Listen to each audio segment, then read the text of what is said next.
লিল্লাহি তাকবীর, লিল্লাহি তাকবীর।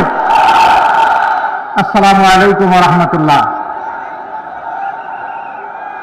শিক্ষানগরী অনেক শহীদের স্মৃতি বিজড়িত, আহত পঙ্গু ভাইদের রক্ত ঝরা এ রাজশাহীর ঐতিহাসিক আলিয়া মাদ্রাসা মাঠে আজকের এই নির্বাচনী জনসভার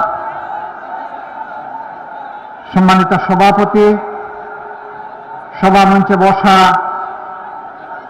বাংলাদেশ জামাতে ইসলামী, এনসিপি ইসলামী সংগঠন সমূহের সম্মানিত নেতৃবৃন্দ, দেশপ্রেমিক সংগঠন সমূহের সম্মানিত নেতৃবৃন্দ, খেলাফত মজলিস বাংলাদেশ, খেলাফত মজলিস, নেজামে ইসলাম পার্টি, আরও সবাই আছেন বলে আমি বিশ্বাস করি। শহীদ পরিবারের গর্বিত সদস্যবৃন্দ, আজকের এই আয়োজনে উপস্থিত ভাই ও বোনেরা, মিডিয়ার সম্মানিত বন্ধুগণ, আমি সংক্ষেপে কয়েকটি কথা বলি, ইনশাআল্লাহ বিদায় নেব। আমি আশা করছি আপনারা সবাই ভালো আছেন। আমি আশা করছি আপনারা অপেক্ষায় আছেন একটা নতুন বাংলাদেশের। সেই বাংলাদেশটা কয় তারিখ পাওয়া যাবে? ইনশাআল্লাহ 13 তারিখ পাওয়া যাবে ইনশাআল্লাহ। আল্লাহ তাআলা আপনাদের মনের এই আকুতি কবুল করুন। স্বাধীনতার পর 54 বছর, পাকিস্তান সৃষ্টি হওয়ার পর এখন 54-এর সাথে আরো 23 আমরা যোগ করলে 77 বছর, এই ভূখণ্ড এভাবেই চলছে। এক ভাই বলেছেন রাজশাহীতে কোনো উন্নয়ন হয় নাই। না, উন্নয়ন হয়েছে দুই ধরনের। একটা হলো কিছু অবকাঠামোগত উন্নয়ন হয়েছে, স্কুল, কলেজ, ইউনিভার্সিটি, তারপরে সামাজিক বিভিন্ন প্রতিষ্ঠান, ব্যবসা প্রতিষ্ঠান, ঘর বাড়ি, রাস্তাঘাট, এগুলার কিছু উন্নয়ন হয়েছে। আবার 54 বছরে উন্নয়ন হয়েছে দুর্নীতি এবং চাঁদাবাজির। উন্নয়ন হয়েছে মানুষের হক নষ্ট করা, উন্নয়ন হয়েছে ব্যাংক ডাকাতি করা, উন্নয়ন হয়েছে শেয়ার মার্কেট লুট করার, উন্নয়ন হয়েছে ক্ষুদ্র ব্যবসায়ীদেরকে পথে বসানোর, উন্নয়ন হয়েছে নিজেদের কপাল কিসমত গড়ে বাংলাদেশের টাকা বিদেশে পাচার করা। এই দুই ধরনের উন্নয়ন সারা দেশে হয়েছে, এখানেও হয়েছে। আমরা তো এক ধরনের উন্নয়ন চাই, আমরা দুই ধরনের চাই না। আমরা চাই জনগণের উন্নয়ন, আমরা চাই 18 কোটি মানুষের প্রত্যেকটি নারী পুরুষের উন্নয়ন। আমরা চাই সেই দেশ যেখানে শান্তিতে আমরা বসবাস করতে পারবো। আমরা ওই দেশটি চাই যেখানে আমাদের শিশুরা পুষ্টি পেয়ে বড় হবে সুস্বাস্থ্যের সাথে, আর শিক্ষা পেয়ে হবে সুনাগরিক। আমরা সেই দেশটি চাই।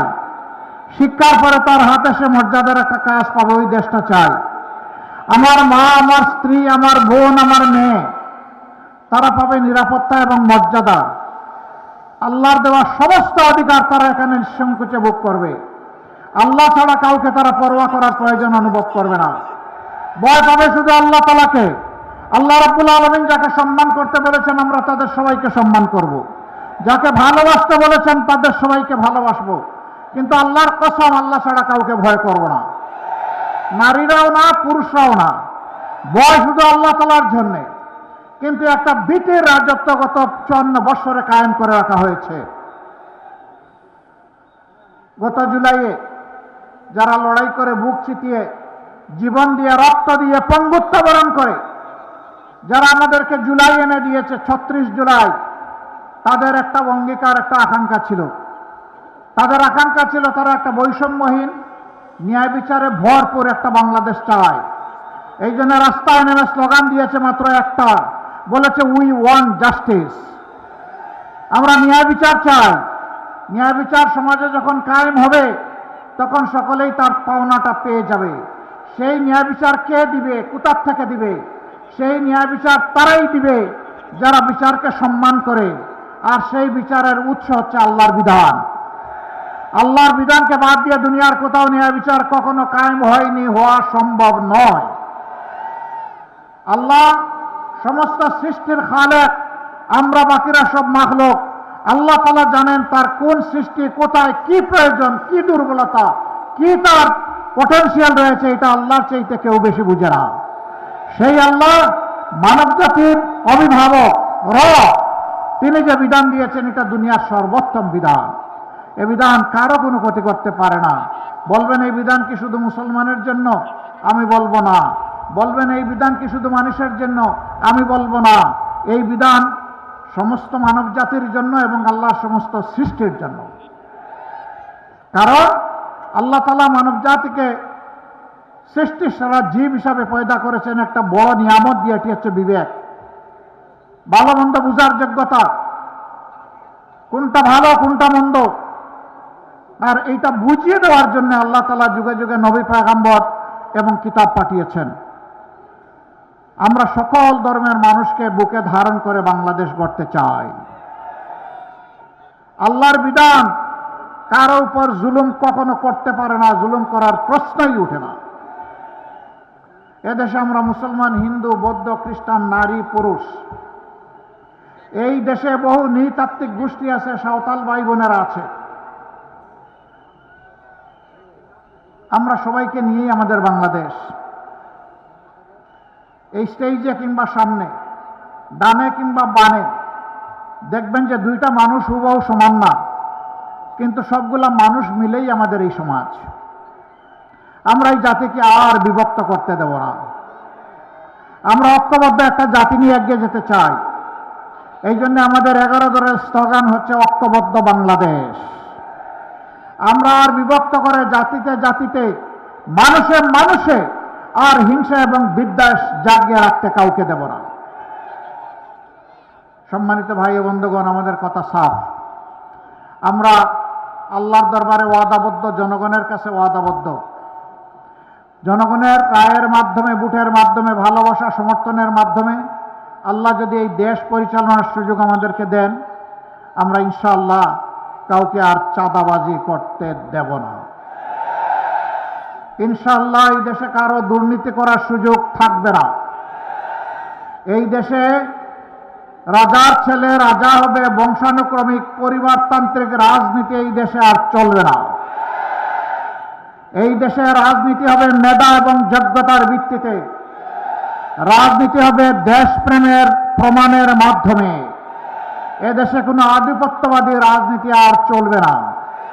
হ্যাঁ, আমাদের প্রতিবেশী সহ সারা দুনিয়ার সাথে আমাদের চমৎকার সম্পর্ক থাকবে।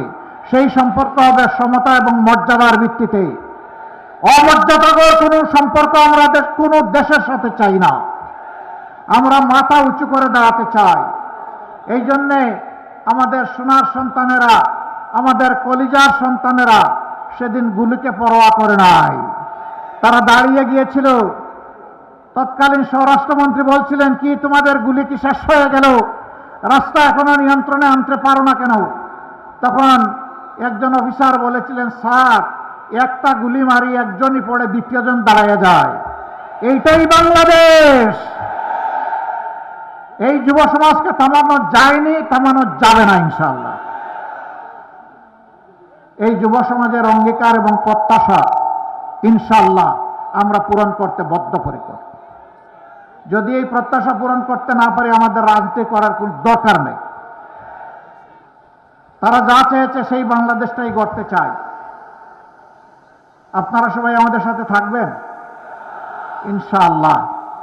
আমরা একটা মানবিক, বৈষম্যহীন, ন্যায় এবং ইনসাফের ভিত্তির উপর প্রতিষ্ঠিত একটা বাংলাদেশ করতে চাই। যেই বাংলাদেশে আবাল বৃদ্ধ বনিতা, নারী পুরুষ সকলে নিরাপত্তা ভোগ করবেন এবং মর্যাদার সাথে বসবাস করবেন। যার যার যোগ্যতা অনুযায়ী পেশাগত দায়িত্ব পালন করবেন। এখানে ধর্মের ভিত্তিতে কারো মর্যাদা পেশাগত দিকে ঠিক হবে না। পেশাগত ময়দানে মর্যাদা ঠিক হবে তার দক্ষতার ভিত্তিতে, তার দেশপ্রেমের ভিত্তিতে। এই দুইটা জিনিস যার মাঝে পাওয়া যাবে, কাজ অটোমেটিক্যালি তার হাতে চলে যাবে। আমরা সেই শিক্ষা ব্যবস্থাটা চাচ্ছি যেটা মানুষকে মানুষ হিসাবে গড়ে তুলবে, মানুষকে আর ডাকাইত হইতে সাহায্য করবে না, মানুষের সন্তান বানাবে, দেশ গড়ার কারিগর বানাবে।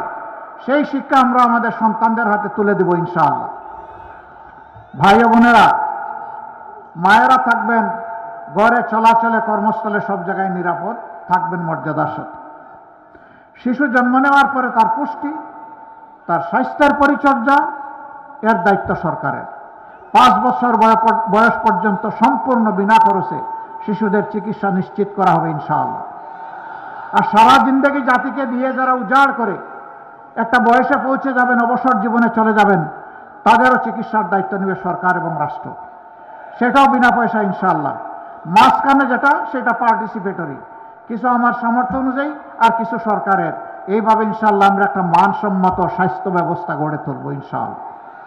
প্রত্যেকটি বিভাগীয় নগরী, প্রত্যেকটি জেলা কেন্দ্রে ইনশাআল্লাহ আমরা মেডিকেল কলেজ কায়েম করব এবং বিশেষায়িত হাসপাতালও গড়ে তুলব। আর যে সমস্ত জায়গায় শ্রমঘন এরিয়া, সেখানে শ্রমিকদের জন্য আলাদা বিশেষায়িত হাসপাতাল হবে।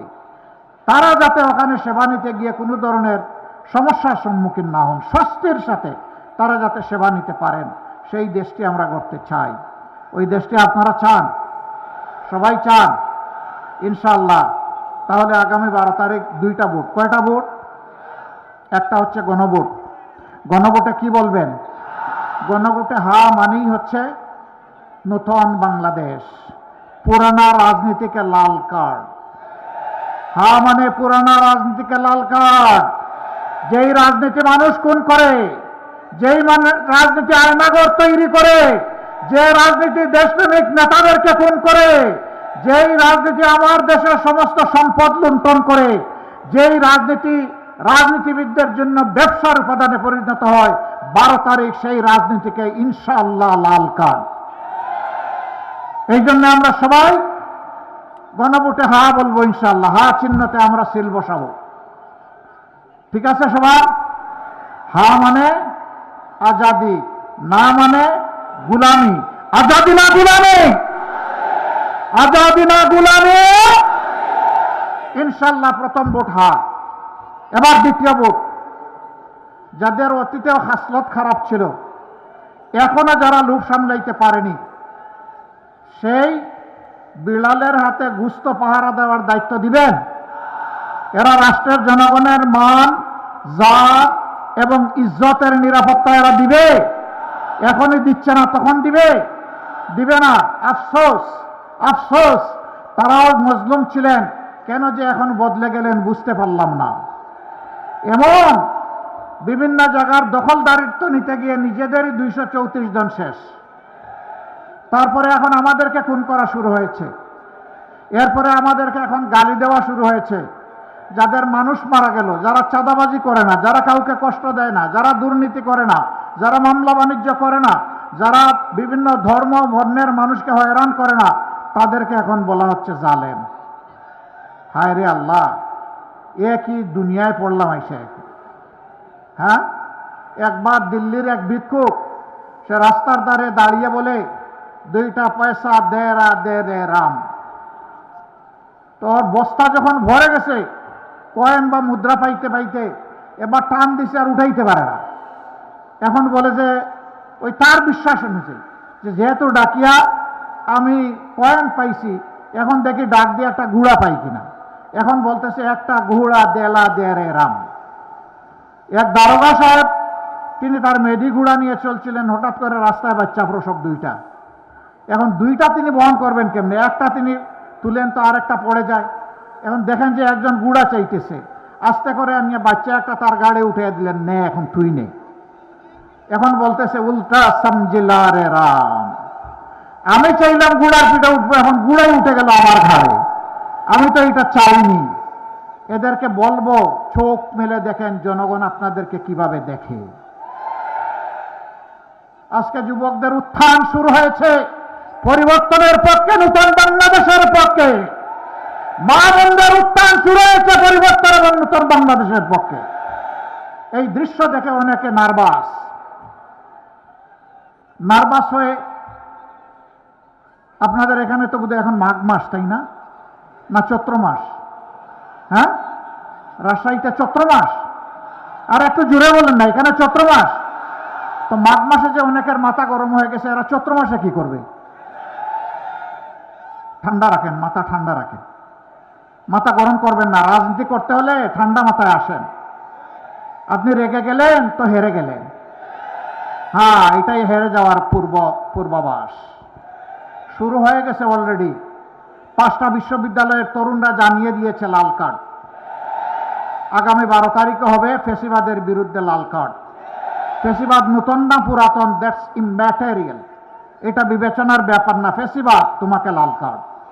তুমি যে ফোন গায়ে দিয়ে আসো, তোমাকে অবশ্যই লাল কার্ড জানাবো। সম্মানিত ভাইয়েরা, রাজশাহীর কিছু সমস্যা আছে, থাকবে, সব জায়গায় সমস্যা আছে। যেহেতু ইনসাফ কায়েম নাই, যেহেতু দেশকে নিয়ে রাজনৈতিক নেতাদের কমিটমেন্ট নাই, ভিশন নাই। এখানে একটা মেডিকেল কলেজ আছে, বহু পুরানা। যখন 8টা মেডিকেল কলেজ ছিল পূর্ব পাকিস্তানে, তখন এখানে একটা ছিল। সেই মেডিকেল কলেজ এখনো আছে।